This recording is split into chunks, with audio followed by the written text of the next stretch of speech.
penggunaan sehari-hari mulai berkurang, bahasa Sasak terancam punah. Penggunaan bahasa Sasak atau bahasa daerah sudah mulai berkurang. Berdasarkan data pada Badan Pengembangan dan Pembinaan Bahasa Kementerian Pendidikan, Kebudayaan, Riset dan Teknologi atau Kemendikbudristek Republik Indonesia, sebanyak 11 bahasa daerah sudah hilang atau punah. Bahasa Sasak sendiri terancam mengalami kemunduran karena banyak masyarakat lebih sering menggunakan bahasa Indonesia dalam komunikasi sehari-hari. Kepala Badan Pengembangan dan Pembinaan Bahasa Kemendikbudristek RI, Profesor Haji Aminuddin Aziz, pada Jumat 18 Juni mengatakan revitalisasi bahasa daerah dibutuhkan sebagaimana upaya mempertahankan agar bahasa daerah tidak punah. Penggunaan bahasa daerah harus dilakukan secara meluas, terutama oleh generasi muda.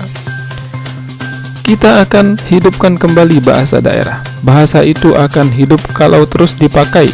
Oleh karena itu, prinsip kita dalam revitalisasi ini bagaimana bahasa itu dipakai secara meluas, katanya.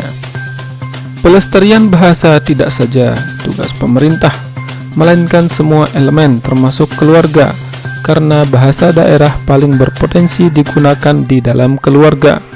Revitalisasi bahasa daerah sangat penting, karena bahasa yang aman hanya 18 bahasa. Belasan bahasa tersebut karena masih digunakan oleh semua orang termasuk anak-anak yang ada di etnik tersebut. Selain itu, sebanyak 31 bahasa masuk dalam kondisi rentan. Hal ini disebabkan karena jumlah penutur relatif menurun. Imbuhnya, hingga tahun 2021 sebanyak 41 bahasa mengalami kemunduran karena sebagian penutur baik anak-anak hingga orang tua tidak lagi menggunakan bahasa daerah, kata Aminuddin. Kemendikbudristek RI juga mencatat sebanyak 29 bahasa yang saat ini sudah hampir punah.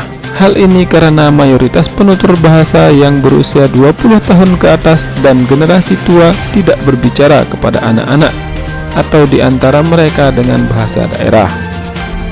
Imbuhnya lagi, ada 8 bahasa Indonesia sudah masuk kategori kritis karena penuturnya hanya kelompok masyarakat berusia 40 tahun ke atas dan jumlahnya sangat sedikit, ungkapnya. Berkurangnya penutur bahasa daerah ini tidak saja terjadi di Indonesia, melainkan secara global. Selain satu faktor penyebabnya adalah mobilitas tinggi dan kawin silang. Ada yang menganggap karena sudah tidak lagi pakai bahasa daerah, ada juga karena penutur yang meninggal akibat bencana, misalnya wabah COVID-19 kemarin. Mereka adalah penutur bahasa daerah, makanya menurun. Revitalisasi bahasa daerah ini dilakukan agar bahasa daerah bisa tetap digunakan. Langkah nyata yang akan dilakukan memasukkan materi bahasa daerah menjadi kurikulum. Ini langkah kecil kita dan pasti akan membesar. Kalau jadi gerakan bersama, saya yakin akan berhasil, ucapnya. Tingkat awal secara nasional yang mulai dilakukan yaitu dengan menggunakan bahasa daerah dalam proses pembelajaran. Penggunaan bahasa daerah ini dinilai akan lebih efektif dan menarik terutama untuk tingkat awal. Sementara itu, Kepala Kantor Bahasa Provinsi NTB Pujiretno Harditianing mengatakan penutur bahasa daerah di 3 bahasa di Provinsi NTB masih cukup tinggi. Disebutkan untuk bahasa Sasak jumlah penuturnya sebanyak 3,8 juta orang penutur, bahasa Sumbawa sebanyak 900.000 penutur, dan untuk bahasa Mbojo 800.000 orang penutur. Bahasa Sasak mengalami kemunduran dalam hal bahasa komunikasi sehari-hari. Anak-anak sama orang tua lebih cenderung sering menggunakan bahasa Indonesia daripada bahasa daerah, pungkasnya.